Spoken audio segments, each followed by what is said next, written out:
When President Donald J. Trump unexpectedly entered FBI headquarters, time seemed to stop. The entire building froze. What happened next left agents in shock and sent the media into an absolute frenzy. Was this a power move, a legal standoff, or something that no one, neither the government nor the public, saw coming? This wasn't just another day in Washington, D.C. This was something historic, something that would change the landscape of American politics forever. And it all started in a way that no one expected. It was an ordinary morning inside the Hoover Building, the FBI's headquarters in the heart of Washington, D.C. The usual buzz of activity filled the air, agents in dark suits walking briskly down hallways, their faces buried in classified documents. Phones rang in a constant rhythm. Desks were cluttered with case files, and conversations carried a tone of urgency. High-ranking officials gathered in meeting rooms, discussing national security threats, espionage cases, and ongoing investigations. Surveillance teams monitored live feeds, forensic analysts pored over digital evidence, and intelligence officers whispered about classified operations overseas. The machinery of the FBI was in full motion. And then everything changed. A loud boom echoed through the grand entrance. The massive double doors swung open with force, demanding attention. Silence. Every agent, every analyst, every secretary turned toward the entrance. And standing there, flanked by Secret Service agents, was none other than President Donald J. Trump, the 47th President of the United States. Nobody moved. Nobody spoke. The moment was surreal, almost cinematic. The air inside the Hoover Building grew thick, heavy. It was as if oxygen had been sucked out of the room. No one had been briefed about a presidential visit. There was no prior notice, no security detail announcing his arrival, no heads up from the White House. Nothing. This was an ambush of a different kind. Secret Service agents, dressed in black and wearing earpieces, stood rigid on either side of him. Their eyes scanned the room with laser focus. But Trump? He was unfazed. His expression was unreadable. He wasn't smiling, he wasn't frowning, he was simply there. And then, in a tone that sent a chill down every spine in the room, he spoke. Lock the doors. Nobody moved. For a moment, it was as if his words hadn't registered. An agent, standing near the security post, hesitated. His fingers hovered over his radio. "Sir, I... His voice cracked. Trump didn't blink. "I said, lock the doors." There was no shouting, no raised voice, just a command, firm, unshakable. The agent swallowed hard, then obeyed. With trembling hands, he reached for the control panel, pressed a series of buttons, and within seconds, the entire building was on lockdown. The heavy doors, once wide open, now sealed shut with a final, echoing clank. And just like that, the world shifted. The agents inside FBI headquarters knew that history was being written in real time. Whatever was about to happen in that room would be dissected for decades to come. Whispers spread like wildfire. What's happening? Why is he here? Is there a national security threat? The questions hung in the air, unanswered. But the tension, that was undeniable. Trump took a slow step forward, then another.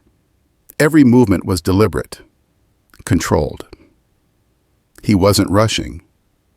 He wasn't hesitating. The most powerful man in the world had just walked into the very institution that had spent years investigating him. And now he was standing in its beating heart, giving orders. A confrontation was coming, a reckoning, and no one was ready for it.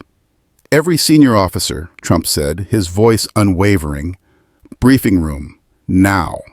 No one dared to argue. Phones buzzed, orders were whispered into radios, and agents scrambled into action. Senior officials, some of the most powerful law enforcement officers in the nation, were summoned. They filed into the briefing room. One by one, their expressions ranging from confusion to concern to outright fear.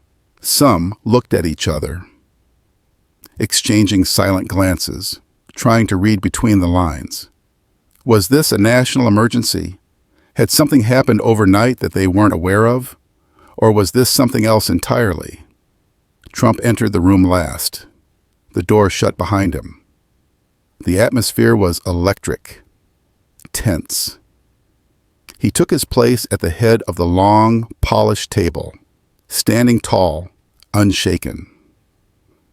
The room was silent, save for the faint hum of fluorescent lights. Then finally one of the top-ranking officials spoke. His voice was careful, measured. "Mr. President, with all due respect, what is the meaning of this?" Trump didn't respond immediately. Instead, he let the question hang in the air, the silence stretching out just long enough to make everyone uncomfortable. And then, finally, he said it. A single sentence, one that would send shockwaves through the country, one that would change the course of history. "I think it's time we had a conversation about the truth." The room erupted. Murmurs, gasps, nervous shifting in chairs. Truth. What truth? The officials looked at each other, brows furrowed. Some reached for their pens. Others checked their phones, as if expecting an emergency notification. No one knew what was coming next. But one thing was clear. Whatever was happening inside that room was bigger than politics, bigger than party lines, bigger than anyone in that building had ever imagined. This wasn't just a meeting, this was an exposure, and no one was leaving that room the same. Just 10 minutes. That was all it took for the top brass of the FBI to be assembled in the massive briefing hall. 10 minutes that felt like an eternity. The halls of the Hoover Building had never been this silent. Agents, analysts, and top officials moved swiftly, their faces tight with confusion and apprehension. Some whispered among themselves, questioning what could possibly justify such an unprecedented, unscheduled, and unannounced meeting with the President of the United States. The towering briefing hall was bathed in cool, fluorescent light, its walls lined with plaques honoring past directors, a silent reminder of the institution's legacy. Rows of chairs filled the space, occupied by some of the most powerful men and women in law enforcement. And at the front of the room, gripping the edges of the podium, stood President Donald J. Trump. He didn't need to clear his throat to gain their attention. He already had it. Every pair of eyes, some defiant, some uneasy, some outright nervous, were locked onto him. He let the silence stretch, his gaze sweeping across the room, pausing momentarily on each high-ranking official. It was a calculated move. The tension was thick enough to suffocate. Then, finally, he spoke. "I have one question for you all." His voice was calm. Too calm, yet piercing enough to cut through the breathless stillness of the room. Who in this room actually deserves to be here? A murmur rippled through the hall, some startled, others shifting uncomfortably. A few stiffened in their seats. their expressions unreadable. But their body language betrayed them. Too many people in this agency wear a badge they never earned.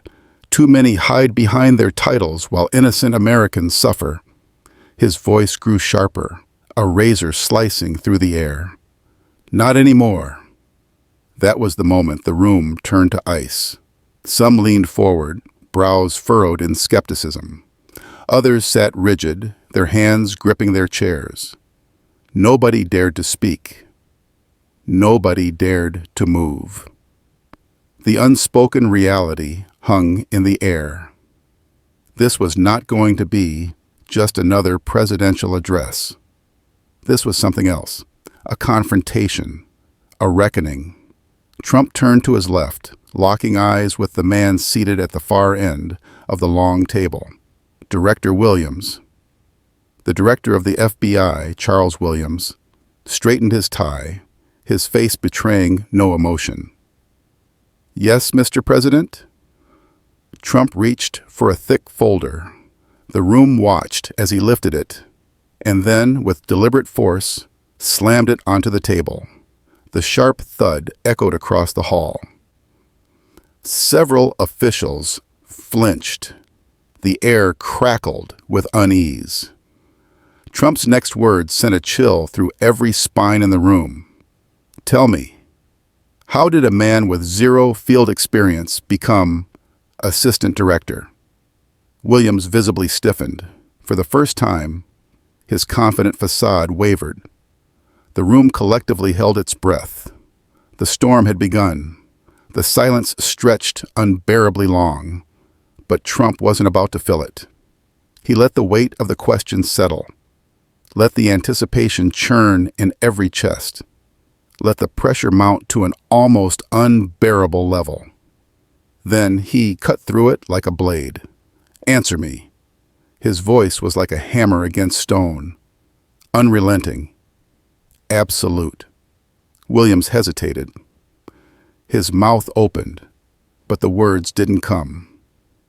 He was a man accustomed to control, used to navigating political games with careful phrasing and strategic silences. But this was different. There was no prepared statement, no legal counsel whispering in his ear, no buffer between him and the president's direct scrutiny. Finally, he managed to stammer, "Sir, Trump didn't wait. "Did you or did you not appoint someone without qualification into a position of power?" The oxygen in the room seemed to thin. Every official, every agent, every secretary present held on to their breath, their eyes darting between Trump and the trembling director. Williams inhaled sharply, attempting to collect himself. He straightened his posture, forcing a steady tone. "Mr. President, there are internal decisions that..." "Enough." Trump's voice was final, cold, like a judge delivering a verdict. He turned to the Secret Service agent standing near the door. A flicker of anticipation swept through the audience. They had all seen Trump issue commands before, but this one carried a different weight. "Escort him out." A collective gasp filled the room. Williams's face drained of color, his hands, which had been resting on the table, clenched into tight fists. He opened his mouth as if to protest, then seemed to think better of it. His eyes darted around the room, searching for support, for intervention, but he found none. No one was willing to risk standing between him and the president. The Secret Service agent didn't hesitate. He stepped forward, motioning toward Williams. "Sir, please come with me." The FBI director, one of the most powerful law enforcement officials in the country, was being removed from his own headquarters. Slowly, stiffly, Williams rose from his chair. He adjusted his tie, perhaps a nervous reflex, perhaps an attempt to reclaim some shred of dignity. His feet shuffled against the polished floor as he moved toward the exit, flanked by two agents who would ensure he left the premises. The moment the doors clicked shut behind him, Trump turned his gaze back to the remaining officials. That was just the beginning. A heavy silence followed. Some looked to each other as if hoping for some kind of reassurance, some kind of sign that this wasn't what it seemed. But there was none. This was happening. And they all knew this was far from over. Trump let the silence stretch once again before he spoke. The American people have been watching this agency for years. They have seen the cover-ups, the incompetence, the corruption. They know what's been happening behind closed doors, and now, his hands gripped the podium tighter. Now, those doors are wide open. Another ripple of unease swept the room. Some leaned back in their chairs, crossing their arms. Others remained perfectly still, trying to mask their reactions. Trump scanned their faces, reading every micro-expression, every subtle shift. One by one, I will root out every fraud, every traitor, every coward who has failed this country. A quiet chill settled over the room. No one dared to breathe too loudly. No one dared to check their phone, to look away, to show even the slightest sign of defiance. Trump took a step forward. So, I ask again, who in this room actually deserves to be here? Not a single person spoke, and that was all the answer he needed. Mr. President, please, Williams's voice cracked, his hand trembling as he grasped the edge of the table. A lifetime of power and authority was slipping away in an instant, and he knew there was nothing he could do to stop it. But Trump didn't flinch. His eyes, sharp and unwavering, remained locked on Williams as if he were staring directly into the man's soul. The moment the Secret Service agent stepped forward and grabbed Williams's arm, reality crashed down like a hammer. This wasn't just a warning. This wasn't some political maneuver or a PR stunt. This was something far more serious. Trump was cleaning house. The room remained deathly silent, save for the scuffle of Williams's shoes against the polished floor as he was dragged toward the door. His desperate pleas turned to incoherent muttering, but not a single person in the room dared to move, dared to speak, dared to even breathe too loudly. Trump turned back to the stunned faces staring at him. Every single person in that room understood what had just happened. This was only the beginning. "Let me make something very clear," Trump said, his voice slow, deliberate, and cutting through the room like a blade. "This is not politics.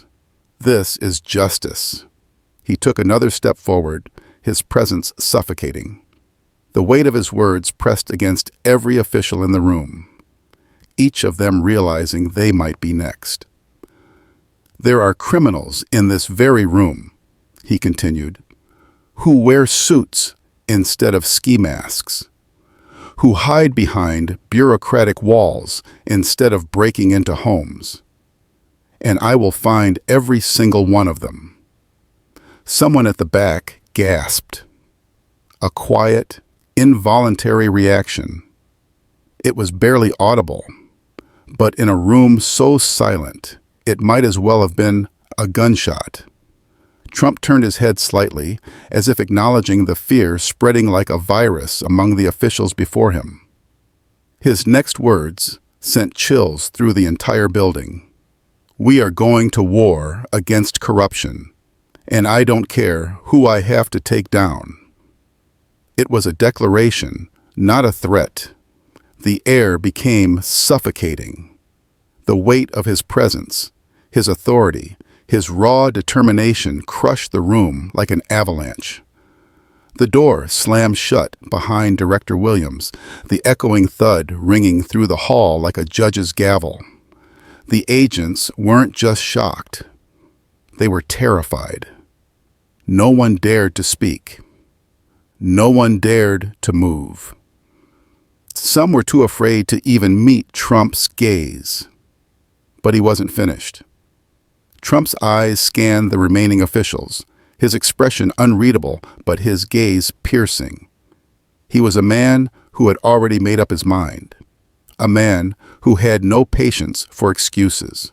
"I am giving every single one of you a chance," he said, his voice low but carrying the force of an earthquake. "Tell me now, who here has something to hide?" The silence was unbearable. Several officials shifted in their seats, nervous tics betraying their carefully maintained exteriors. Others clenched their fists under the table, their jaws tightening as if trying to will away the crushing anxiety filling the room. Guilt was in the air. Somewhere near the back, a bead of sweat rolled down an agent's temple. Another swallowed hard, his Adam's apple bobbing. The weight of judgment loomed over them all, and they knew Trump could see it. He could smell their fear. Then, slowly, methodically, Trump reached down and picked up the folder he had slammed onto the table moments earlier. He flipped through the pages, his expression never changing, his focus razor-sharp. "These documents," he continued, his voice eerily calm, "are proof that certain agents in this room have been targeting innocent American citizens." The words hit like a wrecking ball. "False arrests!" A sharp gasp from the corner of the room. "Intimidation tactics." A chair creaked as someone shifted uncomfortably. "Destroying lives." Trump lifted his head, scanning the room as if daring someone to deny it. More silence, more tension, more fear. For the first time, some of them wished Williams was still in the room. At least then, the heat of Trump's focus might have stayed on him a little longer. But now they were all exposed. Trump's grip on the folder tightened. For too long, this agency has protected the guilty while punishing the innocent. That ends today. The weight of those words settled over the room like a suffocating fog. One agent, a senior official with decades of experience, finally found his voice. It was weak, shaky, and barely above a whisper. "Mr. President, with all due respect, what exactly are you planning to do?" Trump's eyes locked onto him, and in that moment, the man regretted speaking. "You'll find out soon enough," Trump replied. And with that, he closed the folder with a decisive snap. His next move already set in motion. Agent Samuels. The name echoed through the briefing hall like a hammer striking an anvil. Every head turned toward him. A bead of sweat rolled down his temple as the weight of the room collapsed onto his shoulders. "You led a raid on a man named Henry Kessler last month," Trump stated, his voice even, controlled, but carrying the force of a judge delivering a final verdict. Samuels's throat went dry. His mind raced for an answer, but the truth sat like a stone in his gut. "He was accused of espionage," Trump continued, stepping closer. "Do you know where he is now?" The words punched through the air. The walls of the room felt like they were closing in. Samuel shifted uncomfortably, his lips trembling before he could form a reply. I don't know, sir." Trump's expression didn't change. His face was carved from stone. "He's dead." Silence. A void of sound swallowed the room. Agents exchanged nervous glances, their faces frozen in shock. Even the air seemed to pause. "He died in a holding cell, awaiting a trial that never came," Trump said, his voice tightening like a vice. "And now, I want to know why." Samuels felt his knees lock. His breathing grew shallow. He looked around for an ally, a lifeline, someone to step in, to divert the storm that was barreling toward him. But no one spoke. His fellow agents avoided his eyes. His superiors sat rigid in their chairs, lips pressed shut. No one was coming to his defense. "Sir, I was following orders," he stammered, the words barely escaping his mouth. Trump's eyes narrowed. He tilted his head slightly, scrutinizing the man before him. "Whose orders?" The question rang in Samuel's ears like a death knell. His fingers twitched. His uniform, once a badge of honor, felt suffocating. "Tell me now," Trump said, voice low, but carrying the weight of an ultimatum. "Or I'll assume you're responsible." A sharp breath, a flicker of hesitation, then something cracked inside Samuel's. A single tear slipped down his cheek. His lips parted, but no sound came at first. He lowered his head in shame. "Deputy Director Hensley," he whispered, the words barely louder than a breath. The air in the room shifted, a collective inhale. The entire hall turned toward the man in question, Deputy Director Hensley, a towering figure within the bureau, a man who had spent decades navigating the corridors of power. He didn't flinch. Instead, he smirked. "That's ridiculous," Hensley said flatly, leaning back in his chair as if this were nothing more than a tedious briefing. "You expect me to believe this nonsense? A desperate man trying to save himself? Please." Trump didn't react. His expression remained unreadable, but his next move was already decided. Reaching into the folder beside him, he pulled out a crisp document. The paper caught the light as he held it up for all to see. "This," Trump said, voice deliberate, "is your signature." A single page, but it was a weapon, a signature, confirming the authorization of the raid. "The execution order for Henry Kessler's fate." Hensley's smirk faltered. The blood drained from his face. His confident posture stiffened. Every agent in the room leaned forward. No one dared to blink. "You signed off on this," Trump said, his words like a hammer striking steel. "And now, Kessler is dead." Hensley opened his mouth, searching for a rebuttal, an escape. But there was none. The truth was right there, in black and white. "Mr. President, Save it." Trump cut him off, snapping the document shut. He turned to the Secret Service agents stationed at the door. "Take him." Gasps. Chairs scraped against the floor. Hensley shot to his feet. "This is outrageous," he bellowed, his composure crumbling. "You have no right."